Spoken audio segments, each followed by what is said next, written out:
adjust the step to whatever level the ground is to your camper. And you simply just lock it back on in. Now, whenever you lift them up to bring them inside, I do recommend lifting them up a little bit because they are pretty tall right now and they will hit the top of the door. So bring them in like so. And then always make sure your door is completely open all the way because it's a tight fit, and if not, it does like to grab the screen door and either dent it or scratch it. Then you just simply lift up.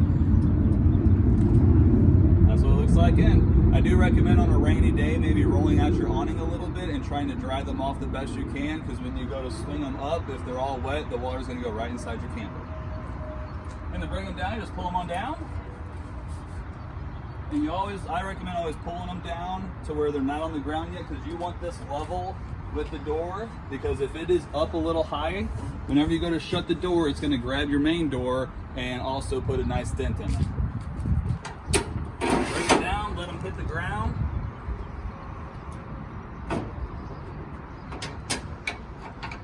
And lock them in.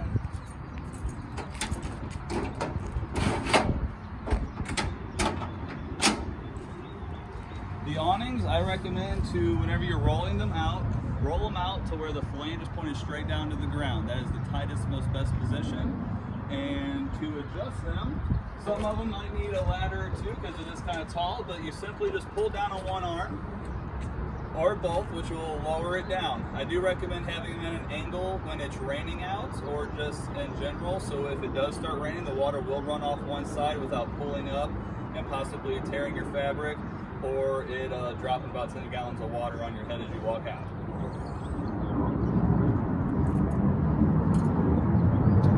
Inside, as soon as we walk in, we have the vacuum system here. This is basically for this broom. You sweep it all here, lift up, stuff it all on in there.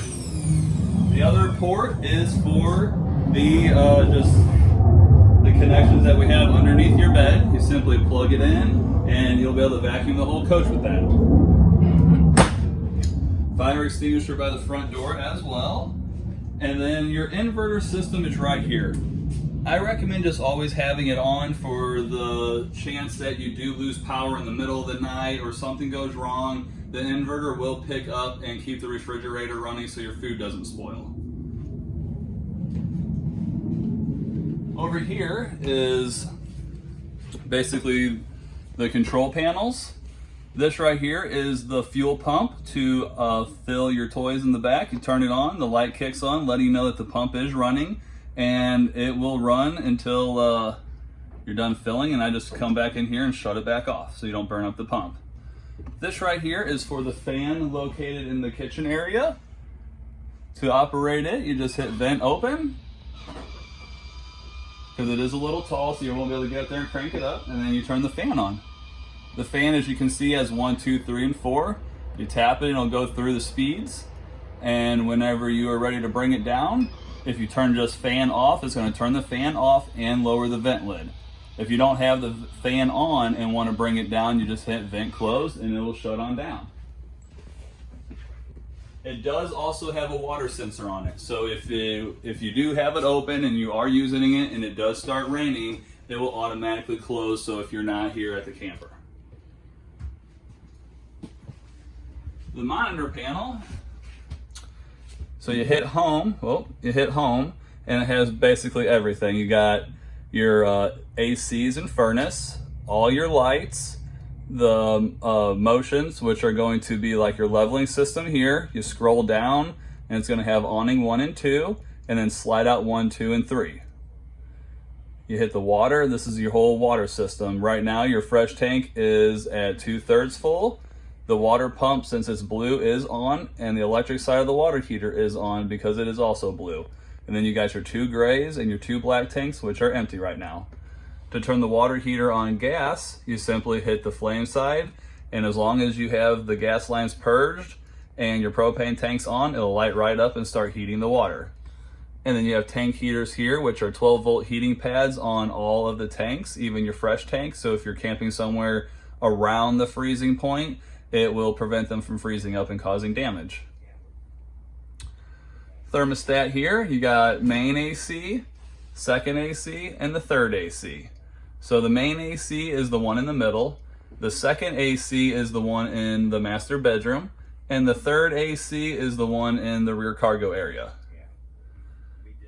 To operate those, you simply hit on, and if you can hear it, it just kicked on. I always recommend running the ACs on high fan, because if you do on low fan, a lot of times it will not blow the air across the fence fast enough and slowly freeze up. And then here's your modes. You have cool, auto cool, fan, and heat. So auto cool, basically, if you set the temperature, it will automatically turn the furnace on or the AC, depending on if it's too hot or too cold on the outside and or inside. Fan speed, well, I just hit furnace. But if you hit fan, you can go over here and there's high and low. Like I said, I always just recommend to keep it in high fan. And then furnace, you hit the heat. And then right now you have a couple different options. You have heat pump, the furnace, or both. The heat pump is a heat source inside the AC, which will, warm up the area slightly, but I recommend using the furnace overall. Or if it's really cold in here, obviously you can see you can hit both and it'll do the heat pump and furnace at the same time. To adjust the temperatures, you just simply hit the up and down buttons to adjust the temperature that you like. On the second AC, it's strictly just cool. There is no furnace. The only furnace is on the main AC side. And once again, you just tap the button inside the middle ring and it kicks on, and you can just set your temperature to whatever you feel comfortable using.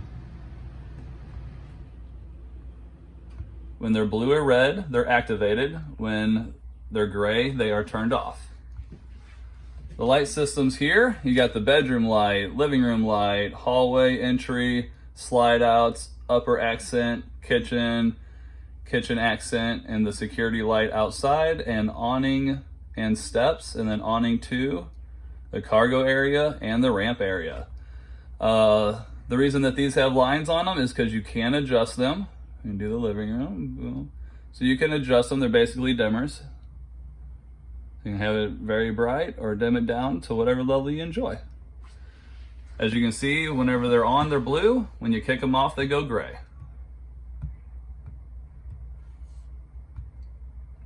Right here are your tire gauges. Basically, whenever they're hooked onto the tires, and they give you the temperature and the PSI of the tire. And this is your generator. This will show you fuel 1 and fuel 2, your generator fuel, and also the fuel tank for all your toys. To run the generator, you simply hold down start, and it kicks right on. To stop the generator, you hit stop gen. Here it tells you basically your charging system. So right now the batteries are charging at 12.8.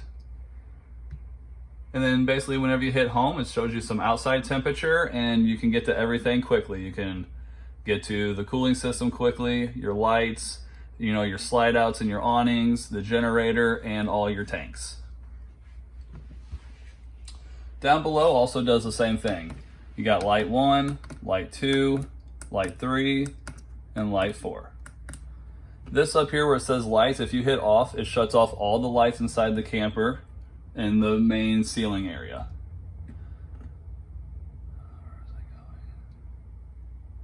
And then, where was it? So whenever you get done camping and you're ready to leave and put the camper back on the truck, to get the 4 rear jacks up, you're going to simply hit retract all. And it's not going to retract all of them, it's just going to retract the 4 in the rear, not dropping it on your truck or anything like that. It's going to bring the 4 up, and then once all the 4 rear stabilizing jacks are up, you can use the front button in here or outside to raise and lower the front area to back up the truck and get it all hooked up.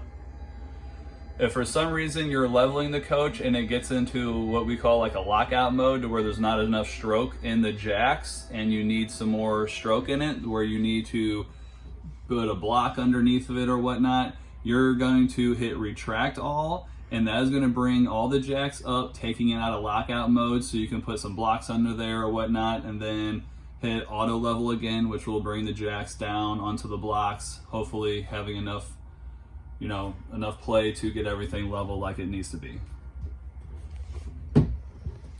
Inside the kitchen area, you have several different light switches all right here. They're labeled on exactly what all the switches do, and then you also have a secondary pump switch. Around the corner here is a USB charging port.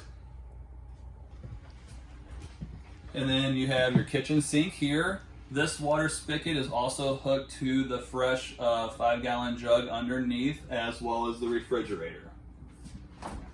Refrigerator is a nice big refrigerator. It gets cold pretty quickly. We already started making ice. The one thing you do want to remember is whenever you are making ice and you go to start traveling down the road, you want to dump that ice out so it doesn't melt, or at least whenever you get home. Whenever you go to put the unit in storage, you want to make sure that the ice chest is empty so it doesn't melt and start melting inside the freezer and possibly spewing out onto inside the camper. My personal opinion on this refrigerator, the most important part is this lock here. You want to make sure this lock is locked in when you are traveling, because if not, the doors will swing open and possibly start throwing food all over the floor. There is a secondary water pump underneath here, and this is the water pump that will strictly suck the water from the 5-gallon jug underneath to the water spigot, and you're fine. Okay. And also the refrigerator. So when the red light's on, it's activated. Whenever it's off, it's not. I also installed all the valves inside all the sinks and toilets. There's 2 there, and then there's 2, or I guess I'll show them whenever we get to them. So then also you got your stove and your microwave. The microwave is a convection oven and a standard microwave. Basically, you put your food in there, put your numbers in, and it'll cook it to whatever you wish. The stove here and the oven, whenever you go to put the unit in storage, I also recommend to turn off the propane tanks just for security reasons. So whenever you turn them back on, air gets in the line. So I always tell customers to turn the propane tanks on, come in here and turn all 3 burners on, and hit the clicker. It's not going to light up that fast. You'll probably hit the clicker 5, 6, maybe 10 times, and eventually they'll all 3 flame up. Let them run for maybe 30 seconds up to a minute, and that'll purge all the air out of the gas line, letting the water heater light right up and also the furnace. To light the oven, you turn it to pilot light where you see that flame and push it in, and you're going to hit the clicker.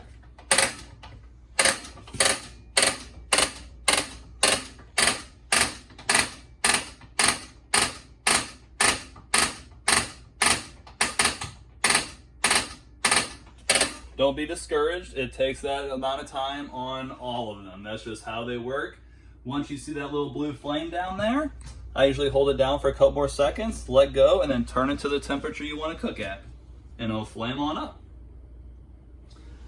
Either use this as all the way on or all the way off, as in once you light the pilot light, turn it to the temperature you want to cook at. When you're done cooking, turn it all the way off. Never leave it just in pilot mode.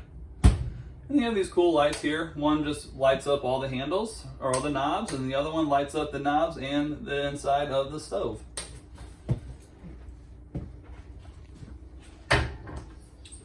Also in the microwave, you have an exhaust fan. You have high, low, and then off, and then also a light. You have your pantry here. You always want to make sure this door is closed tightly whenever you start traveling, because it may open up during transit and it will get stuck behind the slide out, causing damage when you go to run the room out. So I would always recommend running this slide out first so you can walk to this position to make sure that door is still closed before you run this slide out, possibly causing damage to your door. On the table here, we have a lot of remotes. These 3 remotes are to all 3 of your TVs. They are all universal, so it doesn't matter which TV or remote goes to which. This remote here is for your radio, and this one here is for your fireplace. The radio is located above the TV. And you have zone 1, 2, and 3. Zone 1 is the main living area in here. Zone 2 is in the rear area, in the cargo area. And zone 3 is outside. So a lot of times these speakers, the outside speakers are nowhere near as loud as they are on inside. So nowadays you can hit zone 3 and actually turn up the volume on the outside speakers, and then also adjust the volume here for the inside speakers. You got the zone 1, 2, and 3 here. Whenever you see them, they're on. When you don't see them, they're off. This is also a CD and DVD player. You got an aux cord, USB port, and it is also Bluetooth, so you can hook your phone up to it in 3 different ways, play any kind of music app. Now, if you want to watch a movie, you simply stick it inside the DVD/CD player, and then you're going to go to your TV remote, hit input, and then go down to it's probably HDMI nowadays. So you're going to hit source, go down to HDMI, and your movie's going to pop up on your TV, but the sound's going to be coming through the radio speakers. So I always tell customers to make sure zone 3 is turned off when you're watching a movie. If not, your neighbors are going to be listening to whatever movie you're watching inside. You have your bunk ladder here. It simply locks into place so you can go up and down. And this is something you can kind of find a nice place to store it whenever you're traveling. You know, we usually put it in the back cargo area, but if you have, your toys back there, you might be able to shimmy it to put it up there where the bed is. These seats here are recliners. To recline them, you simply pull this black handle on both sides, and they will start to recline. They just kick right on out. On the cup holder here, we have massage mode in 3 different positions, a light, and then, a heater. That works the same way over there on that cup holder. You have a GFI here. Basically, this is connected to all the outlets by water. So if you plug into an outlet and it doesn't produce electricity, come and check your outlet first, or the GFI first. It might have simply popped, which you see a red light there, and then you just, by resetting it, you just push it in. The LP/carbon monoxide detector is located beneath that as well. So anytime you hear that going off, you want to turn off your propane tanks, because either something's not burning right, releasing carbon monoxide, or you have a pretty good propane leak. Another thing that'll cause that to go off too is like harsh cleaning chemicals. If you are cleaning with something in here that is like aerosol or is hard for you to breathe, it might pick that up and go off as well. So I recommend just having an open window, or maybe the fans on the ACs on, something like that. So when you get to where you're going on the TVs, obviously different states have different channels and even different counties. So the way that you scan for channels is you're going to hit menu. You're going to go over to where it says channels.